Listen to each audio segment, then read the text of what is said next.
mes amis, mes chers frères et sœurs en Christ. Bonjour Eric. Bonjour Karine. Alors, tu vas bien? Oui, par la grâce de Dieu. Alors, pour introduire le thème d'aujourd'hui, nous allons, parce que pour ça c'est pour glorifier Dieu, nous allons lire deux passages dans la Bible, parce que nous allons parler des petits dieux, des faux dieux, donc c'est pour vraiment introduire le sujet. Nous voulons montrer la grandeur de Dieu et donner gloire à Dieu. Alors je vais vous lire un passage, et ensuite Eric. Alors on va lire dans 1 Corinthiens chapitre 8, versets 5 à 6. Car quoi qu'il y ait ce qu'on appelle des dieux, soit dans le ciel, soit sur la terre, et de fait il y a beaucoup de dieux et beaucoup de seigneurs, néanmoins pour nous il n'y a qu'un seul Dieu, le Père, de qui viennent toutes choses, et pour qui nous sommes, et un seul Seigneur, Jésus-Christ, par qui sont toutes choses et par qui nous sommes. Amen. Amen. Voilà. Et de poursuivre dans Psaume 135 au verset 5. Je sais bien, moi, que le Seigneur Yahweh est grand, que notre Seigneur est au-dessus de tous les dieux. Tout ce que le Seigneur veut, il le fait, dans le ciel et sur la terre, dans les mers et dans tous les abîmes. Amen. Gloire à Dieu. Amen. Quel grand Dieu nous avons, hein. Un Dieu tout-puissant. Alors mes amis, pour Eric et moi-même, donc nous allons parler du thème d'aujourd'hui, c'est le nouvel âge, ou en anglais, New Age. New Age. Alors Eric et moi-même, nous sommes longuement intéressés sur ce sujet et nous avons étudié de près cette doctrine qui est évidemment non biblique et ésotérique et qui malheureusement s'est infiltrée dans les milieux évangéliques et charismatiques. Alors, quelles sont les origines du nouvel âge ? Eh bien, en préambule, je crois que pour comprendre la doctrine du nouvel âge, il faut aller directement à la source. Alors, Satan, le prince de ce monde, a plusieurs visages. Par exemple, dans la mythologie égyptienne, Satan se déguise en une triade, Osiris, Isis et Horus. Et c'est une des plus connues, évidemment, en fonction des régions. C'est une des plus puissantes d'Égypte, d'ailleurs. Mais il y en a encore bien d'autres en fonction des régions. Par exemple, la triade thébaine de Thèbes en Égypte. Et il y a Amon, Mout et Khonsou. Une autre encore, la triade de Memphis. Il y a Ptah, Sekhmet et Néfertum. Et ainsi de suite. Mais nous, on va particulièrement s'intéresser à la triade hindoue, la plus connue. Alors, en tant que chrétiens, nous savons que ces dieux représentent tout simplement Satan et ses démons. Alors, dans chaque pays ou continent, Satan se déguise et porte des noms de dieux. Chez les hindous, par exemple, la triade est Brahman, Shiva et ainsi de suite. Il existe des milliers de dieux qui sont des puissants démons, suivant les tribus, les pays, la culture et les religions. Mais nous avons, mes amis, la grâce d'avoir la révélation du Dieu véritable, un seul Dieu, un seul Seigneur, un seul Esprit.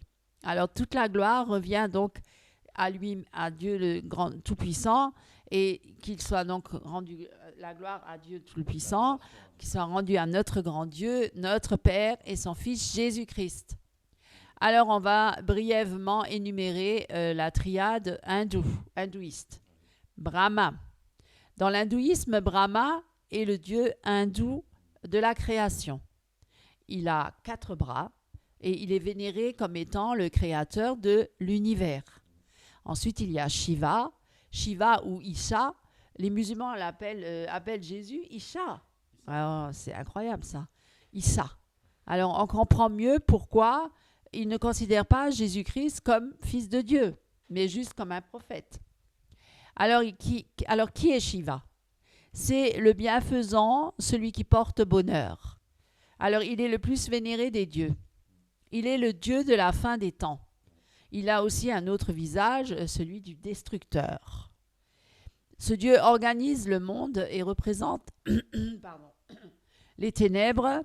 Il a un 3e œil qui symbolise la sagesse. Il est capable de voir le passé, le présent et l'avenir. Alors Shiva, c'est également le roi de la danse. Shiva est habituellement représenté par un phallus. Alors on retrouve tout ça, on va en débattre plus longuement.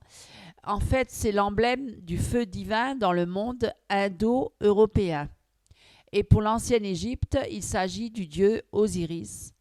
Et là, ce sont les Égyptiens qui associent le culte du phallus à ce dieu. Chez les Grecs, c'est le dieu Hermès et ainsi de suite. Satan et ses démons savent bien y faire. Hein. Donc, il y a Vishnu également. C'est le deuxième dieu de la trinité hindoue, avec Brahma et Shiva. Vishnu est le protecteur et Shiva, ou Rudra, on le nomme aussi Rudra, le destructeur. Alors, c'est le dieu qui prépare le prochain monde. Il est marié avec Lakshmi et sa deuxième femme, c'est Bhumi, la terre. Alors, Vishnu, c'est le dieu qui protège les humains et il se présente comme un sauveur. C'est incroyable. On ne va pas trop s'éterniser parce qu'on va rester assez carré sur la présentation. Alors, il protège le monde du mal et des démons. C'est aussi le dieu de l'érotisme et de la prospérité. Ça te dit quelque chose, hein?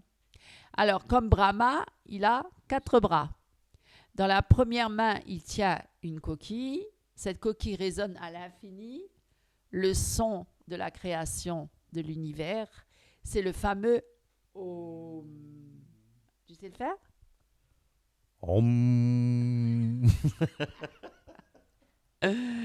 Om. Enfin bref, ils appellent les démons, quoi. Ils utilisent aussi pour vaincre les démons en soufflant à l'intérieur. C'est ce qu'on voit chez certains charismatiques quand ils soufflent dans le micro. Pardon. Oh, excuse. Tu comprends? Ok. Et oui. Ça fait pas de bruit, hein. Ils font un super bruit. Anointing you people. Look at these people here. Look at them there. Do you want anointing? Take it! Take it! Do you want anointing? Hey, hey, hey, hey. Alors, Je ne tombe pas. Hein. non, dans sa deuxième main, il tient un disque. Ah, deuxième main, il tient un disque. Chakra, autour de son index. C'est la spirale de l'éveil. Avec ce disque, il décapite les forces du mal. On voit aussi un lotus dans la troisième main. Oh, je n'ai pas de troisième main, je ne suis pas un dieu alors. C'est dommage. c'est bon. Alors, Pourtant, le diable disait, vous allez être comme des dieux. Ah, d'accord. Bon, il me manque une troisième main. Donc, c'est le symbole de la pureté absolue et de l'éveil. En fait, c'est l'emblème de l'élévation spirituelle. Le lotus symbolise la pureté du cœur et de l'esprit, alors qu'on dit qu'on est des pécheurs. Hein. Le temple du Lotus est situé à New Delhi, la capitale de l'Inde, et ce temple est destiné aux fidèles de la religion Baha'i. Cette religion Baha'i regroupe toutes les religions du monde, elle est ouverte à tous. Les fidèles prient pour le créateur de l'univers, et ils veulent unifier l'humanité dans une même croyance. Dans le monde, il y aurait 6 millions de Baha'i aujourd'hui, dont 2000 Français. En Inde, cette religion représente plus de 2 millions de fidèles Baha'i.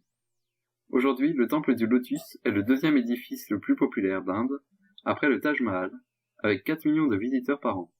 Le temple est assez impressionnant, avec ses 3 rangées de 9 pétales, qui vont jusqu'à 34 mètres de hauteur, entourés de 9 petits bassins d'eau. Il représente évidemment une fleur de lotus, un symbole spirituel indien. Et dans sa quatrième main, alors il me faut tes 2 mains à toi alors du coup. Et dans sa quatrième main, il tient une massue d'or. C'est le symbole de sa puissance. Donc il surveille que les hommes et les dieux respectent la discipline spirituelle dans leur vie. Alors pour vous dire que ces dieux, comme ça, il y en a vraiment une flopée, hein, une multitude de dieux. On ne sait même pas à quel dieu, j'allais dire à quel saint se vouer, à quel dieu se vouer. Enfin bref.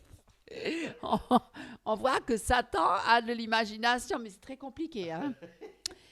Et pour chaque petite chose, il faut un Dieu. Voilà, donc c'est plus simple d'avoir un seul Dieu quand même, hein, je trouve.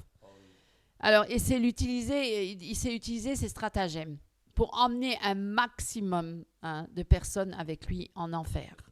Ça, c'est son but. Hein. Oh, mes amis. Et il sait bien y faire. Hein. Ça, il vient pour détruire l'homme, mais il est rusé et pervers. Il ne va pas se montrer sous son vrai jour. Hein. Il va se déguiser, évidemment.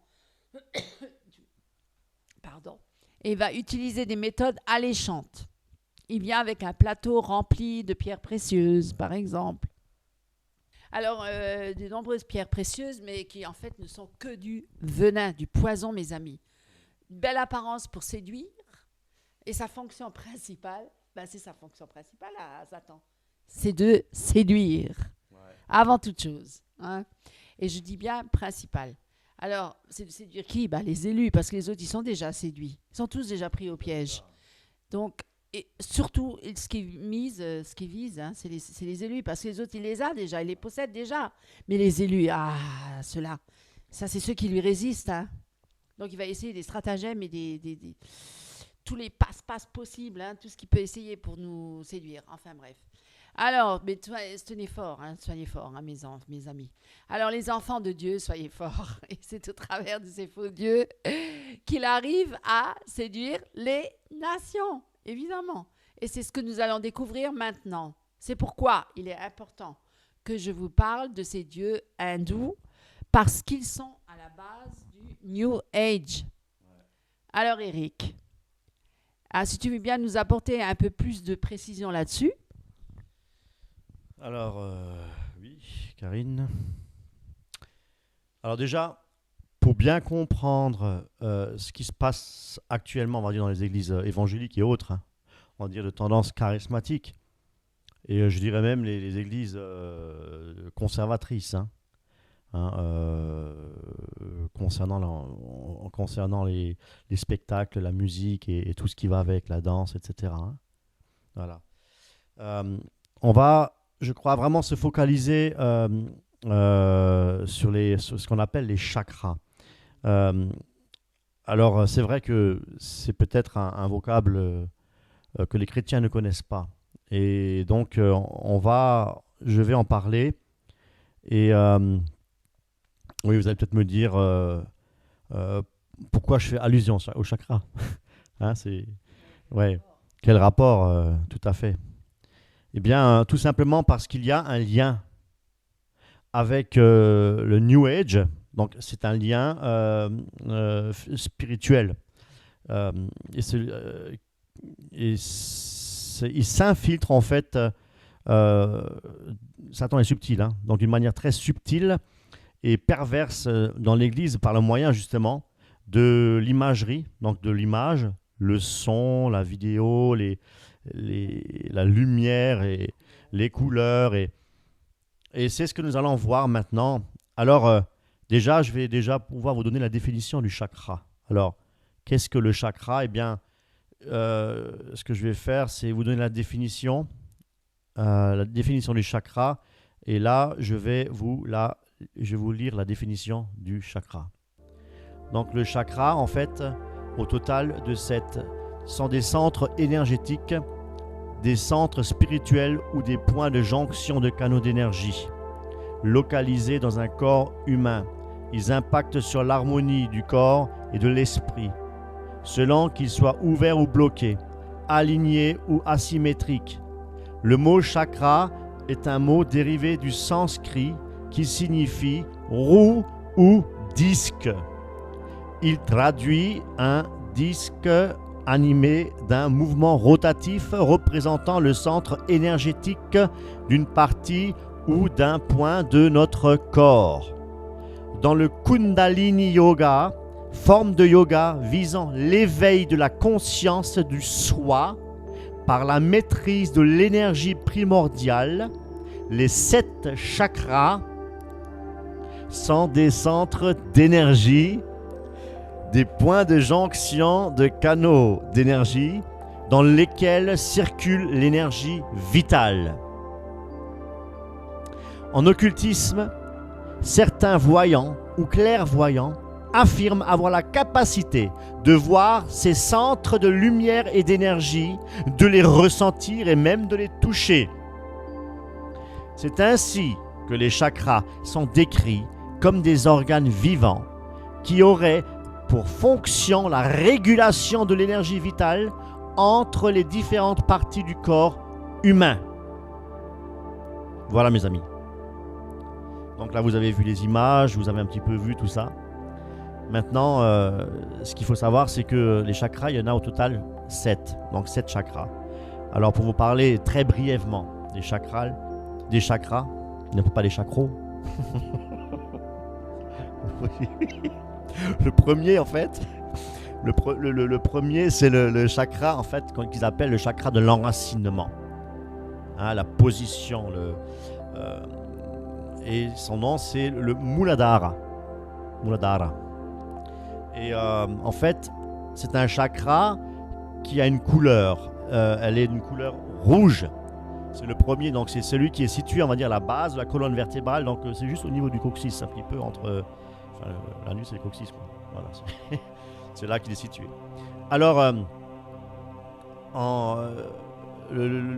quand ce chakra est équilibré, hein, on sous-entend des chakras qui ne sont pas équilibrés, donc il faut faire à ce moment-là des exercices, de la méditation, etc., en invoquant les démons. On va voir ça tout à l'heure. Et quand il est équilibré, alors ce chakra donne justement ce corps à l'âme et à l'esprit, forcément, le sentiment de sécurité, de stabilité et surtout la confiance en soi. Voilà. Et l'élément qui est associé, c'est la terre. Et pour les musiciens, c'est la note Do. La note donc Do qui représente la première note de la gamme majeure. Le Do majeur, c'est le Do.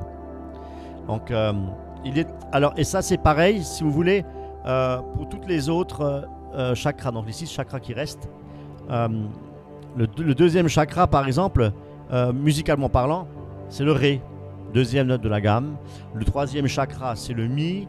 Quatrième chakra, c'est le Fa, et ainsi de suite, jusqu'au 7e chakra, qui représente donc le Si, Do, Ré, Mi, Fa, Sol, La, Si, 7e note donc de l'accord, enfin de la gamme. Voilà. L'intérêt, en fait, qui porte à cela, c'est de méditer justement sur ces sons. Comme je l'ai dit tout à l'heure, c'est pour rééquilibrer justement chaque chakra, donc chaque note, chaque couleur, comme on l'a vu pour le premier chakra, donc de l'enracinement. Donc c'est des pieds jusqu'au, comme je disais, au niveau du coccyx, hein, et ainsi de suite jusqu'en arriver à la tête. D'accord? Donc les chakras, ça évolue en fait depuis des pieds jusqu'à la tête. Voilà. Donc du bas vers le haut. Et chaque chakra également représente un dieu. Hein.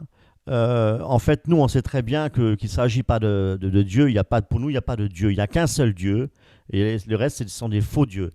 Et ce Dieu, ce sont des dieux, enfin, quand même très puissants. Hein.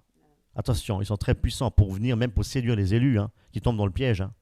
Donc, il faut faire très attention. Et le premier chakra, en fait, c'est le dieu Ganesha. C'est le dieu en forme avec la trompe, un éléphant.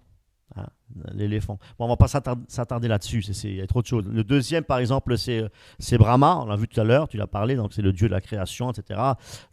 Ensuite, il y a le troisième, c'est Vishnu, le quatrième, c'est Durga, ensuite, c'est Krishna, et ainsi de suite. Moi, j'aime bien que l'accent, Durna, Krishna.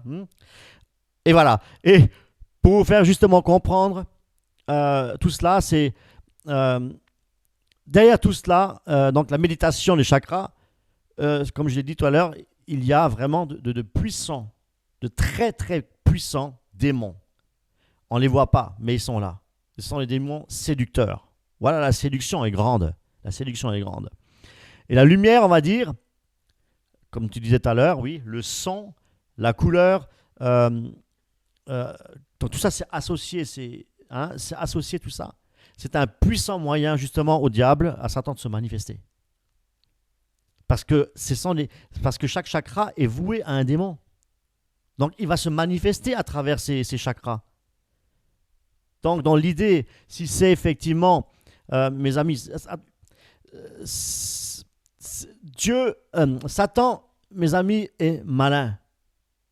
Il est malin et il veut surtout pas nous effrayer. Il vient avec la douceur.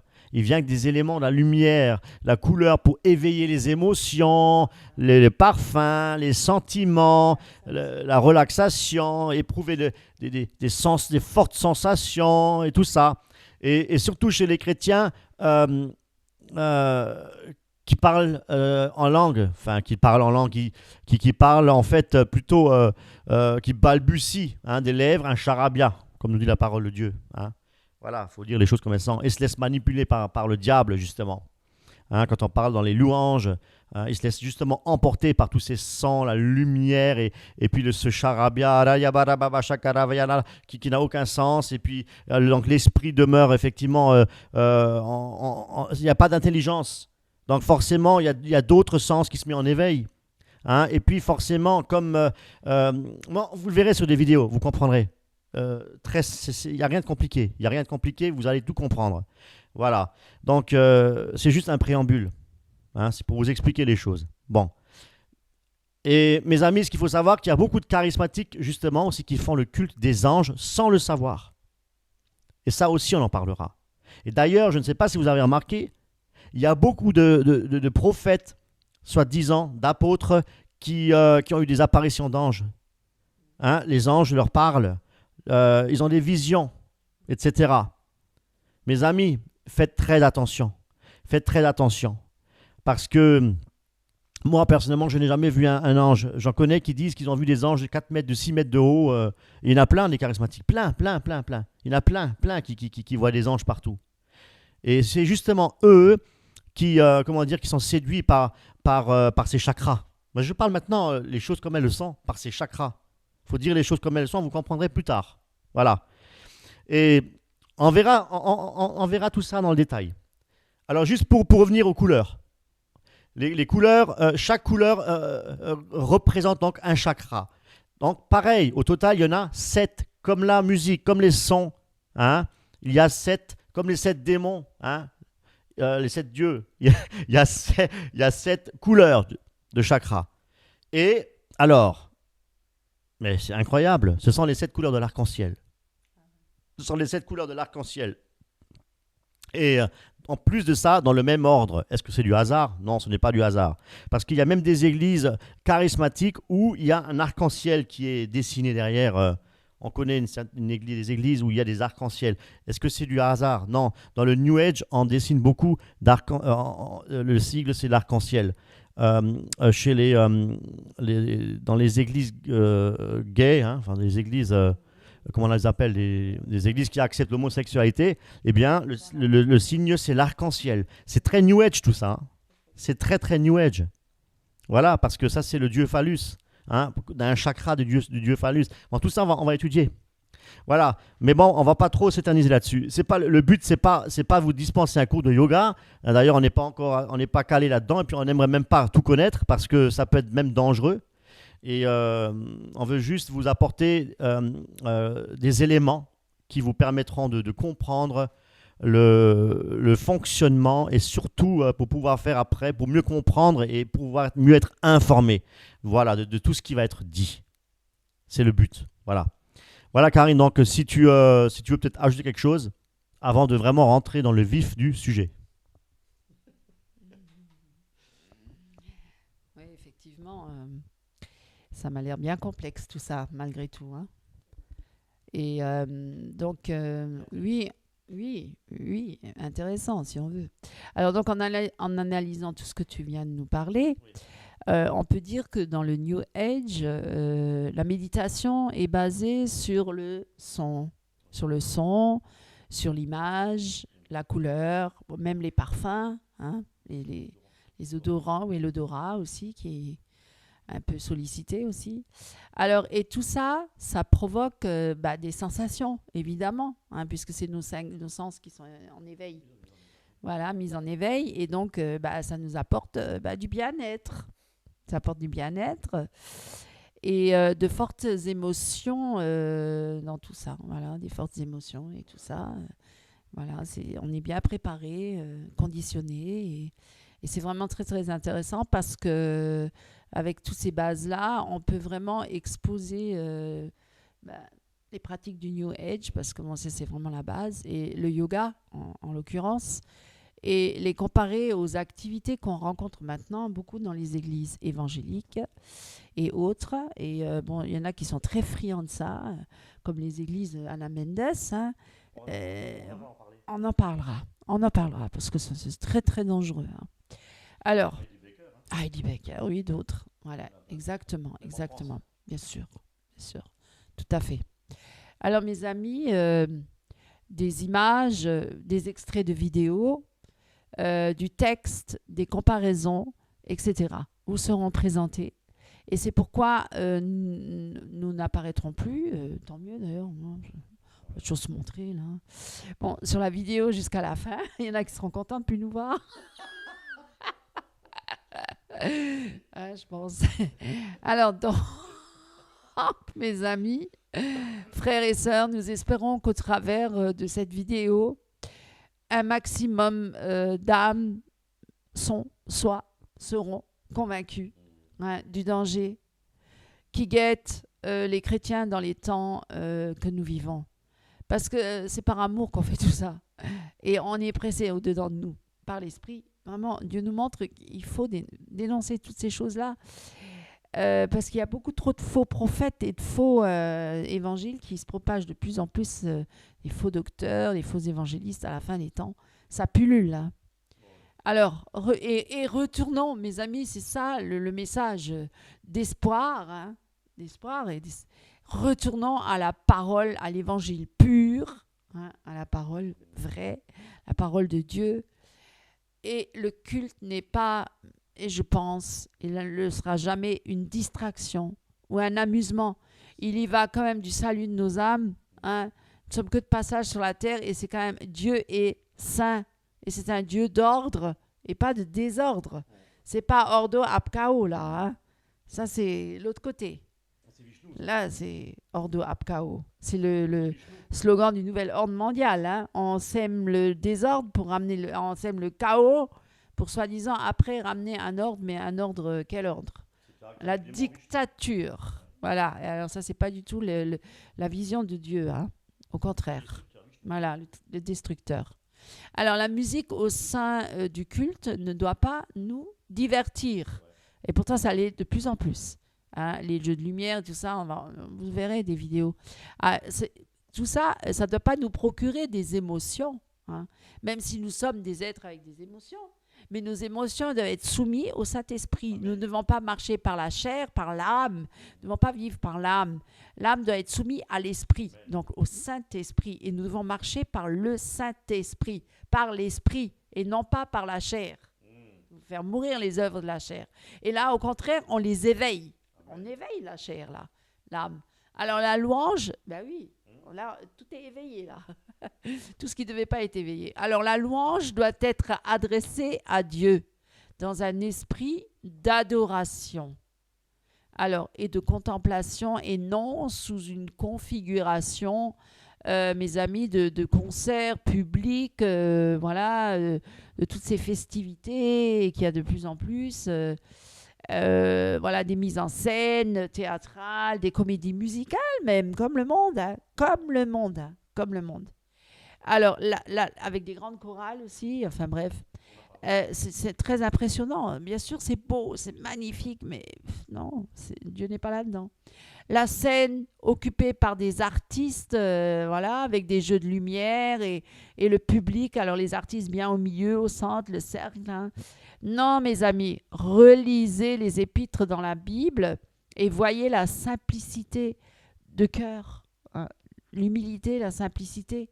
Ne cherchez pas la performance musicale, parce que nous aussi on pourrait la faire et puis on passerait 8 heures à travailler l'instrument de musique et la voix et le chant pourraient être performants. Même toi, tu as déjà fait ça avant dans le monde, tu étais déjà là-dedans. Alors, la performance musicale dans l'église, c'est de l'orgueil, être performant, montrer son talent, se mettre en avant, c'est chercher sa propre gloire, c'est glorifier l'homme, c'est pas glorifier Dieu. Et on vient pour l'homme, on vient pas pour Dieu, là, on vient pour regarder le chanteur ou la chanteuse ou le groupe et tout ça, on vient pour eux, on vient pas pour Dieu, là, c'est pas pour Dieu, je suis désolée. Soyez honnête avec vous-même et regardez la vérité en face. Arrêtez de vous aveugler et de vous mettre des œillères sur les yeux. Mais oui, c'est de l'orgueil et c'est du challenge. À qui saura le mieux jouer, le mieux chanter. Et on va pas s'en sortir. Hein. Il y aura toujours des élites et puis les autres, ils seront rien. Tous les autres seront en bas, ils seront rien. Voilà, ça sera encore la gloire des hommes. La star, c'est le système star, hein, star américain. Ça vient de l'Amérique. Hein, star sur scène, le succès, la gloire et la beauté. C'est un épisode comme ça. Qu'il y en a qui regardent éternellement. Alors, c'est du challenge et mais oui, ce sont les païens qui recherchent cela, mes amis. C'est la chair qui ne connaît pas Dieu. Alors, toujours plaire, toujours vouloir séduire, toujours vouloir se montrer, briller, se faire entendre. Non, mais mes amis, ce n'est pas écrit dans la Bible, parce que dans la Bible, il est même dit, si vous cherchez encore la faveur des hommes, c'est dans quoi Galates 1:10. Voilà. Si vous cherchez encore la faveur des hommes, vous n'êtes pas digne de me suivre. Donc, si on cherche encore à plaire aux hommes, nous ne sommes pas dignes d'être serviteurs de Dieu. Alors, vous voyez là, c'est tout l'opposé. C'est au contraire à l'Écriture. Donc, nous allons voir de quoi il s'agit, d'un processus. Il s'agit d'un processus qui amène donc les gens à quoi? À la transe, à être à l'hypnose, au nirvana, comme certains disent. Le septième chakra. Et le 7e chakra. Ouais. Exactement. Alors. Et au-dessus de l'œil qui voit tout le même. Au-dessus de l'œil. C'est les Illuminati. Ah, voilà. Et ben voilà. C'est très bien. Voilà. Bon courage, mes amis. Alors, que le Seigneur vous bénisse. Amen. Amen. Nous connaissons à présent le fond, c'est-à-dire la partie essentielle, fondamentale du nouvel âge. Nous pouvons à présent étudier sa forme, son aspect, de manière plus détaillée, les différentes facettes du New Age qui polluent nos églises. Nous allons aborder 5 formes. Premièrement, phénomènes sonores et visuels. Deuxièmement, langage et vocabulaire ésotérique. Troisièmement, expression corporelle, danse, yoga. Quatrièmement, littérature, santé et bien-être, huile essentielle. Cinquièmement, phénomènes sensoriels, manifestations. Petit a, psychique, témoignage sur le ressenti, le bien-être, l'extase, perception cognitive. Petit b, physique, action directe sur le corps.